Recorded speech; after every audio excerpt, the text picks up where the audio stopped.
ماں کی آنکھوں میں آنسو آ گئے میرے دوستو. جب ماں کی آنکھوں میں آنسو آ گئے اپنے بیٹے کے پیار کو دیکھ کر تو میرے دوستو ماں کی زبان سے کیا نکلا. اور یاد رکھنا جب ماں کی زبان سے نکل جاتا ہے تو عرش معلیٰ سے ٹکرا جاتا ہے. ماں نے پکارا اے رب کریم میرے بیٹے کے سر سے ولایت کا تاج باندھ دے, میرے بیٹے کو ولایت عطا کر دے. سبحان اللہ. حدیثان ملت اسلامیہ. آج حضرت جنید کو کون نہیں جانتا ہے, مگر یہ واقعہ میں نے اس لیے سنایا ہے کہ ہمارے بشیر احمد بھائی کے بیٹے کی شادی ہو رہی ہے تاکہ شادی ہونے کے بعد اپنے ماں باپ سے اسی انداز میں پیار کرتے رہیں. مگر اب میں آپ حضرات کو بتانے کی کوشش کر رہا ہوں میرے دوستو نبی پاک صلی اللہ تعالی علیہ وسلم کی پاور سماعت فرمائے. جیسے کہ میں نے آپ حضرات کو ابھی بتایا حضرت آدم علیہ السلام 300 سال روتے رہے مگر 300 سال رونے کے بعد بھی کوئی رسپونس نہیں آتا ہے, کوئی معافی کا پروانہ نہیں آتا ہے. اگر رسپونس آیا معافی کا پروانہ آیا تو میرے دوستو ہمارے نبی کا صدقہ ملا, ہمارے نبی کا وسیلہ دیا گیا. اگر ہمارے نبی کا وسیلہ نہ ہوتا تو عزیزان ملت اسلامیہ حضرت آدم کی خطا اجتہادی معاف نہ ہوتی. عزیزان ملت اسلامیہ اس واقعے سے پتا چل گیا کہ ہمارے نبی کی پاور کیا ہے, ہمارے نبی کی شان کیا ہے, ہمارے نبی کی عظمت کیا ہے, ہمارے نبی کا رفعت و بلندی کا مقام کیا ہے. عزیزان ملت اسلامیہ توجہ فرمائیں, ہم نبی کی پاور آج قرآن سے بتاتے ہیں. کچھ لوگ کہتے ہوئے نظر آ رہے ہیں کہ نبی کو دیوار کے پیچھے کا علم نہیں ہے, نبی مر گئے اور مٹی میں مل گئے, نبی کے مزار کو لوگ بت بتا رہے ہیں. اے میرے دوستو نبی کے مزار کو بت بتا رہے ہیں اور میں آپ حضرات کو بتاؤں دنیا کے جتنے بت ہیں وہ سب جہنم میں جائیں گے. اپنے کلیجے پہ ہاتھ رکھو, کیا نبی کا مزار بھی جہنم میں جائے گا؟ نہیں جا سکتا. بولو نبی کا مزار بھی جہنم میں جائے گا. ان ظالموں سے پوچھو, چیلنج کرو عزیزان ملت اسلامیہ جو ظالم یہ کہتے ہوئے نہیں ڈرتے کہ نبی کا مزار بھی بت ہے, وہی لوگ ہیں جو نبی کو دیوار کے پیچھے کا علم ہونے سے منع کرتے ہیں, جو لوگ کہتے ہیں کہ نبی مر گئے اور مٹی میں مل گئے ہیں. مگر عزیزان ملت اسلامیہ آج یہ نبی کی پاور ہم قرآن سے پوچھتے ہیں, نبی کا علم ہم قرآن سے پوچھتے ہیں. اور قرآن کے بارے میں کسی نے کہا ہے تمہارے کلیجے دہلنے لگیں گے, تمہارے چہرے خوش ہو جائیں گے. قرآن کے بارے میں شاعر کہتا ہے کہ ہے قول محمد قول خدا, ارے فرمان نہ بدلا جائے گا. کہ ہے قول محمد قول خدا, ارے فرمان نہ بدلا جائے گا. اور بدلے گا زمانہ لاکھ مگر ارے قرآن نہ بدلا جائے گا. نعرہ تکبیر, نعرہ رسالت, علماء اہل سنت, مسلک اعلیٰ حضرت قاری شکیل صاحب قبلہ, نعرہ تکبیر. میں تو یہ کہتا ہوں کہ پیاسے رہو گے ساقیے, ارے کوثر کو چھوڑ کر, کوثر کو چھوڑ کر, جی لگا کے کہیے یا رسول اللہ, کہ پیاسے رہو گے ارے ساقیے, ارے کوثر کو چھوڑ کر, اور پی جاؤ چاہے ساتھ ارے سمندر نچوڑ کر, پی جاؤ چاہے ساتھ سمندر نچوڑ کر. میرے دوست قرآن سے پوچھتے ہیں ہم نبی کی اوقات, نبی کی شان قرآن سے پوچھتے ہیں. آئیے میرے دوستو قرآن عظیم کا 19واں پارہ اٹھاؤ. قرآن عظیم اعلان فرما رہا ہے, میرا رب کریم اعلان فرما رہا ہے. اب بتاؤ کہ ہم اللہ کی مانے کہ ملا کی مانے؟ بولو ہم اللہ کی مانے کہ کسی ملا کی مانے؟ جو لوگ کہہ رہے ہیں نبی کو دیوار کے پیچھے کا علم نہیں ہے, معاذ اللہ ثم معاذ اللہ, مگر قرآن کیا کہہ رہا ہے, میرا رب کریم کیا کہہ رہا ہے؟ قرآن عظیم کا 19واں پارہ, قالت نملۃ یا ایھا النمل ادخلوا مساکنکم لا یحطمنکم سلیمان, سلیمان وجنودہ وهم لا یشعرون. میرے دوستو حضرت سلیمان علیہ السلام کا لشکر آ رہا ہے, جی لگا کے. اپنے نبی کی پاور دیکھ لو، نبی پاک کی پاور دیکھو. حضرت سلیمان کا لشکر آ رہا ہے. ایک چونٹی نے حضرت سلیمان کے لشکر کو دیکھ کر کہا اپنی برادریوں کی چونٹیوں سے، چونٹیوں کی ملکہ نے کہا اے چونٹیوں، ارے سلیمان کا لشکر آ رہا ہے، اپنے سوراخوں میں چلی جاؤ، اپنے پل میں گھس جاؤ. وَهُمْ لَا يَشْعُرُونَ. کہیں بے شعوری میں، کہیں بھول میں حضرت سلیمان کا لشکر تمہیں کچل نہ ڈالے. آئے ہائے، چونٹی بھی کیا کہہ رہی میرے دوستو، قربان جاؤ، چونٹی بھی یہ کہہ رہی جان کے نہیں، وَهُمْ لَا يَشْعُرُونَ، بھول میں، ارے دھوکے میں تمہیں حضرت سلیمان کا لشکر کچل نہ ڈالے. توجہ فرمائے، قرآن کو اٹھاؤ. مگر میرے دوستو آج تو ٹیجوں کو اٹھایا جا رہا ہے، رنڈیوں پر نوٹ برسائے جا رہے ہیں، شرم اور غیرت نہیں آتی ہے. عزیزان ملت اسلامیہ، ارے ہونا تو یہ چاہیے تھا کہ تمہیں قرآن کریم اپنے اٹھا کر سینے سے لگا لینا چاہیے. قرآن کیا کہہ رہا ہے دیکھو میرے دوستو. قرآن کو نہیں دیکھتے، قرآن تمہارے نبی کی پاور بتا رہا ہے، ہمارے نبی کی پاور بیان کرتا ہوا نظر آ رہا ہے. 3 میل کی دوری سے، 3 میل کی دوری سے چونٹی نے کہا، سبحان اللہ. 3 میل کی دوری سے چونٹی نے کہا سلیمان کا لشکر آ رہا ہے. اے چونٹیوں، اپنے بلوں میں چلی جاؤ، اپنے سوراخوں میں چلی جاؤ، کہیں حضرت سلیمان بے شعوری میں ان کا لشکر تمہیں کچل نہ ڈالے. مگر قرآن آگے کیا کہتا ہے میرے دوستو، قرآن کو پڑھا کرو. اگر تم بھی پڑھے ہوئے نہیں ہو تو اپنے بچوں کو پڑھایا کرو. مفتی صاحب بھی موجود، ان کے مدرسے میں بھیج دو. ہم بھی ایک چھوٹے سے ادارے مدرسہ موائی ڈول تجوید القرآن میں پڑھاتے ہیں، وہاں پر بھیج دو. مگر میرے دوستو، اپنے بیٹوں کو عالم دین بنا لو، تمہارے بیٹے سمجھ جائیں گے، تمہیں سمجھا دیں گے قرآن کیا کہہ رہا ہے. میرے دوستو، اگر گستاخ تمہارے ایمان کے ڈکیت بھی ہو جائیں گے، چور بھی ہو جائیں گے، تو تم اپنے ایمان کو بیچ نہیں سکتے جب قرآن عظیم کی مقدس دولت تمہارے سینے میں ہوگی. توجہ فرمائے، بالخصوص میرے دوستو، 3 میل کی دوری سے حضرت سلیمان کے لشکر کو دیکھ کر چونٹی نے کہا سلیمان کا لشکر آ رہا ہے. اے چونٹیوں، اپنے سوراخوں میں چلی جاؤ، اپنے بلوں کے اندر چلی جاؤ، کہیں بے شعوری میں حضرت سلیمان کا لشکر تمہیں کچل نہ ڈالے. میرے دوستو توجہ فرمائے، قرآن کہتا ہے فَتَبَسَّمَ ضَاحِكًا مِّن قَوْلِهَا. حضرت سلیمان 3 میل کی دوری سے مسکرائے. 3 میل کی دوری سے چونٹی کی آواز کو سنا. چونٹی کی آواز کو کتنی دور سے؟ اور غالباً 3 میل میں نے سنا ہے جیسے کہ 9 کلومیٹر ہوتا ہے. مگر میرے دوستو جتنا بھی ہو، 3 میل سمجھ لیے چونٹی کی آواز. حضرت سلیمان نے سنی، مسکرائے اور کیا کہا توجہ فرمائیں. مگر میرے دوستو قرآن کو پڑھا کرو، انشاءاللہ چہرے کھل جائیں گے. ان گانوں اور باجوں اور تماشوں سے دور ہو جاؤ، اپنے کلیجے سے قرآن عظیم کو لگا لو. تمہاری دنیا بھی کامیاب ہو جائے گی، تمہاری آخرت بھی کامیاب ہو جائے گی. حدیثان ملت اسلامیہ، قرآن پکار اٹھتا ہے فَتَبَسَّمَ ضَاحِكًا مِّن قَوْلِهَا.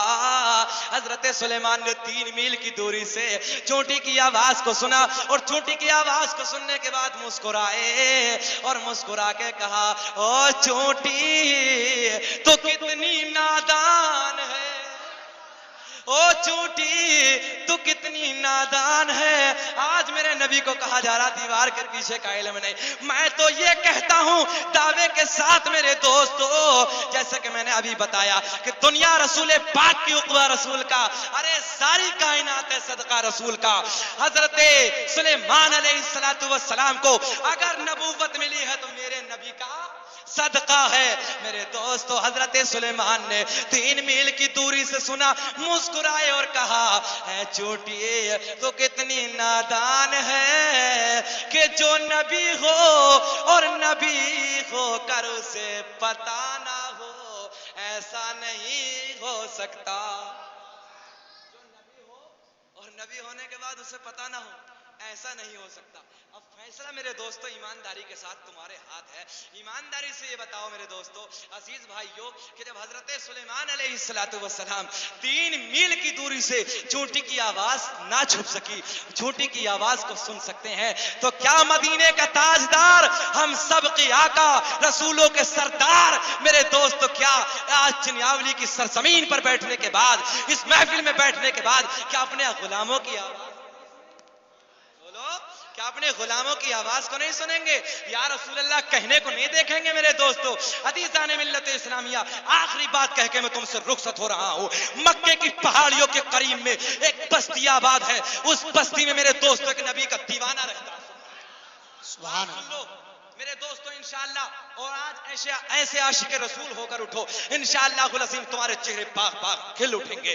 اللہ کی قسم قبر تمہاری نور سے نبی کی روشن ہو جائے گی. عزیزان ملت اسلامیہ, عزیزان ملت اسلامیہ, مکے کے قریب میں ایک بستی آباد ہے, اس میں ایک میرے نبی کا غلام رہتا ہے, میرے نبی کا چاہنے والا رہتا ہے. اب میرے نبی کے چاہنے والے نے عزیزان ملت اسلامیہ میرے مدنی کریم آقا صلی اللہ تعالی علیہ وسلم نے مکے کی پہاڑیوں میں اپنی نبوت کا اعلان فرما دیا, نبوت کا اعلان فرمایا.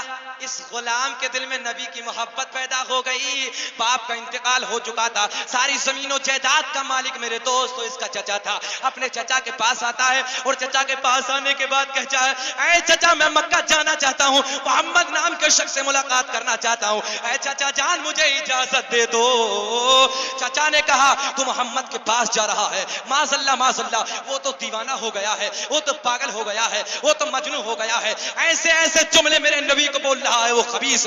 عزیزان ملت اسلامیہ, مگر جس کے دل میں نبی کی محبت پیدا ہو جاتی ہے, کوئی دنیا کا انسان لاکھ بہکائے مگر وہ کسی کے بہکائے میں نہیں آتا ہے. میرے دوستو, آج اس عاشق رسول کے دل میں اللہ کی قسم نبی کی محبت ایسی پیدا ہو گئی. چچا سے کہا چچا مکہ جاؤں گا, مجھے جانے سے آپ نہیں روکیں گے. تاریخ اسلام بیان کرتی ہے میرے دوستو, چچا نے پٹائی لگانا شروع کر دی. اے نوجوانوں توجہ سے سنو, میرے بھائیوں بالخصوص توجہ کا طالب ہو, اپنے نبی کے دیوانے ہو جاؤ, اپنے نبی کے عاشق ہو جاؤ. اللہ کی قسم دنیا بھی تم پہ ناز کرے گی, کل بعد مرنے کے فرشتے قبر میں ناز کریں گے. حدیثان ملت اسلامیہ, عاشق رسول نے کہا میں مکہ ضرور جاؤں گا, مگر اس ظالم انسان نے کہا اے بیٹا تو مکہ نہیں جائے گا. جب زیادہ ضد کری تو اس کے چچا نے پٹائی لگانا شروع کر دی. اتنی پٹائی لگائی میرے دوستو, اتنی پٹائی لگائی, یہ نبی کا دیوانے کے کپڑے پھاڑ دیے, بالکل کپڑے پرہنا کر, کپڑوں سے جسم پرہنا کر دیا. میرے دوستو جسم پہ اتنی پٹائی لگائی, جسم کی چمڑی ادھر جاتی ہے, کھال ادھرتی ہوئی نظر آتی ہے, خون بہنا شروع ہو جاتا ہے. میرے دوستو کلیجے پہ ہاتھ رکھو کہ جو نبی اللہ کی قسم گنبد خضرا سے ہمیں دیکھ رہا ہو, کیا اپنے اس دیوانے کو نہیں دیکھ رہا ہوگا؟ اپنے دیوانے کو دیکھ رہے ہیں. میرے نبی مکے سے اپنے عاشق کو دیکھ رہے ہیں. عاشق کا نام جب تک داخل اسلام نہیں ہوئے تھے اس وقت تک اس دیوانے کا نام عبد العزہ تھا, یعنی کہ پتھر کا بندہ. حدیثان ملت اسلامیہ, اب اس شخص کو برہنہ کر دیا جاتا ہے, کپڑے پھاڑ دیے جاتے ہیں. اب یہ روتا روتا اپنی ماں کی بارگاہ میں آتا ہے. چچا سے کہا ہے چچا جان اگر میرے جسم کی بوٹی بوٹی کر دی جائے, میرے جسم کے ٹکڑے ٹکڑے کر دیے جائیں تو میں مکہ جانے سے باز نہیں آؤں, مکہ ضرور جاؤں گا. مگر میرے دوست توجہ فرمائیں, اللہ کی قسم اب یہ اپنی ماں کی بارگاہ میں آتا ہے. ماں کی بارگاہ میں آنے کے بعد جب ماں نے دیکھا کہ میرا بیٹے کی کھال ادھڑی ہوئی ہے, میرے بیٹے کا جسم بالکل برہنہ ہے, ماں نے ایک چادر عطا کر دی. کہیے سبحان اللہ. ماں نے جب ایک چادر دے دی میرے دوستو, اس عاشق رسول نے چادر کے 2 ٹکڑے کر دیے, اور 2 ٹکڑے کرنے کے بعد آدھے چادر کے ٹکڑے سے اپنے سطر کو چھپا لیا, اور آدھے چادر کے ٹکڑے کو اپنے کاندھے پہ ڈالنے کے بعد اس دیوانے نے مکے کا رخ کر لیا, میرے نبی کی بارگاہ کا رخ کر لیا. حدیثان ملت اسلامیہ نبی کی بارگاہ میں پہنچتا ہے, عرض کرتا ہے یا رسول اللہ بہت غموں کا مارا ہوا ہوں, داخل اسلام کر لیجئے. سبحان اللہ. میرے نبی نے کلمہ پڑھایا, اشہد ان لا الہ الا اللہ واشہد ان محمدا عبدہ ورسولہ. حدیثان ملت اسلامیہ, اسلامی نام دے دیا, میرے نبی نے نسبتی نام دے دیا, میرے نبی نے نام کو چینج کر دیا, اور نام دیا تو کتنا پیارا دیا, جھوم کے کہیے نا سبحان اللہ. پہلے کہتا عبد العزا پتھر کا بندہ، مگر واہ واہ میرے نبی کی شان تو دیکھو، اسی نسبت سے کتنا پیارا نام دے دیا ہے۔ میرے نبی نے فرمایا آج کے بعد تیرا نام عبداللہ ذوالبجدین ہو گیا، یعنی کہ دو کمبلوں والا اللہ کا بندہ۔ میرے دوستو نبی نے پیارا پیارا نام عطا کر دیا، مگر ایک وقت وہ آیا، جنگ تبوک کا موقع ہے، تمام صحابہ اسفار کی تیاری کر رہے ہیں، سفر کے تیاریوں میں مشغول ہیں، مگر میرے دوستو یہ مقدس صحابی جن کا نام عبداللہ ذوالبجدین تھا نبی کی بارگاہ میں آتے ہیں، عرض کرتے ہیں یا رسول اللہ مجھے بھی جنگ میں جانے کی اجازت دے دو۔ میرے نبی نے اجازت دے دی، حدیثان ملت اسلامیہ، مگر میرے نبی کا غیب تو دیکھو، جو لوگ کہتے ہیں دیوار کے پیچھے کا علم نہیں ہے، اللہ کی قسم میرے نبی نے فرمایا اے عبداللہ ذوالبجدین سن لے، اگر سفر کی حالت میں بخار کی شدت میں، کیا کہا؟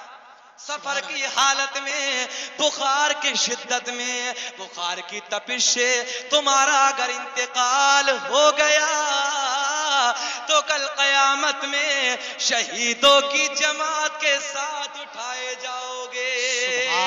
جو راستے میں ہونے والا ہے وہ میرے نبی مکے میں بیٹھ کے بتا رہے ہیں، سبحان اللہ۔ کون کہتا ظالم میرے نبی کو علم غیب نہیں ہے؟ قرآن عظیم سے پوچھو، قرآن کا 30واں پارہ ہے، 30ویں پارے کی سورہ تکویر ہے، سورہ تکویر کی 24ویں آیت ہے، اللہ کریم اعلان فرماتا ہے اپنے محبوب کے لیے وما ہوا علی الغیب بضنین،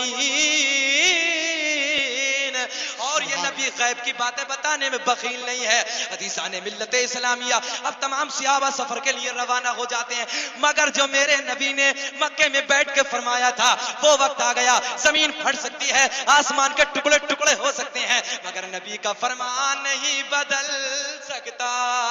میرے نبی نے فرمایا تھا سفر کی حالت میں بخار کی تپش میں اگر تمہارا انتقال ہو گیا تو کل قیامت میں شہیدوں کی جماعت کے ساتھ اٹھائے جاؤ گے۔ وہ وقت آ گیا، وہ مقام آ گیا، نبی کی زبان پوری ہونے کا وقت آ گیا، سبحان اللہ۔ حضرت عبداللہ ذوالبجدین کو بخار کی تپش شروع ہو جاتی ہے، ہلکا ہلکا بخار شروع ہو جاتا ہے، صحابہ نبی کی بارگاہ میں دوڑے دوڑے پہنچے، عرض کرتے ہیں یا رسول اللہ عبداللہ ذوالبجدین کو بخار شروع ہو گیا۔ میرے دوستو قربان جاؤ، نبی آخر الزمان خاتم پیغمبراں محمد الرسول اللہ صلی اللہ تعالی علیہ وسلم عبداللہ ذوالبجدین کے قریب آتے ہیں، سبحان اللہ۔ میرے نبی اپنے مقدس غلام کے قریب آتے ہیں، اور جب غلام کے قریب آتے ہیں میرے نبی نے عبداللہ ذوالبجدین کے چہرے کو دیکھا، عبداللہ ذوالبجدین کی پیاری پیاری نظریں میرے نبی کے مقدس چہرے پہ پڑی، روح پرواز، روح کفر انصری سے پرواز ہو گئی، انا للہ و انا الیہ راجعون۔ میرے نبی نے فرمایا صحابہ سے اپنے بھائی کے جنازے کو تیار کرو، میرے دوستو جنازے کو تیار کر دیا جاتا ہے، مگر اللہ کی قسم اس صحابی کی شان تو دیکھو، تاریخ اسلام یوں گواہی دیتی ہے، میرے نبی عبداللہ ذوالبجدین اپنے غلام کی قبر میں اتر گئے، قبر میں اتر گئے، اور قبر میں اترنے کے بعد اس انداز میں لیٹ جاتے ہیں میرے دوستو جیسے ایک مردے کو لٹا دیتے ہیں۔ نبی قبر میں لیٹے ہیں، چند ساعت کے بعد نبی کھڑے ہو جاتے ہیں، نبی نے فرمایا لاؤ اپنے بھائی کے جنازے کو، سبحان اللہ۔ اور میرے دوستو نبی پاک نے اپنے مقدس مطہر ہاتھوں سے عبداللہ ذوالبجدین کے جنازے کو قبر میں اتار دیا، اور جب قبر میں اتارا بریلی کی سرزمین سے ایک عاشق رسول اٹھا، اپنے قلم کو اٹھایا، اور قلم کو اٹھانے کے بعد اسی حالات کو عاشق رسول کے دیکھنے کے بعد لکھ ڈالا۔ کیا لکھا میرے دوستو کہ خاک ہو کر ہر عشق میں آرام سے سونا ملا، کہ خاک ہو کر ہر عشق میں آرام سے سونا ملا، اور جان کے اکثر ہے ارے الفت رسول اللہ کے، الفت رسول اللہ کے، اور تجھ سے اور جنت سے کیا مطلب وہاں بھی دور ہو۔ آخری شعر تقریر ختم، کہ تجھ سے اور جنت سے کیا مطلب وہاں بھی دور ہو وہاں بھی دور ہو۔ انشاءاللہ مٹھاس آ جائے گی دماغ میں، سنیے کہ تجھ سے اور جنت سے کیا ارے مطلب وہاں بھی دور ہو کیوں ارے ہم رسول اللہ کے ارے جنت رسول اللہ کے جنت رسول اللہ کے اور دیکھنی ہے ارے حشر میں بولو دیکھنی ہے حشر میں عزت رسول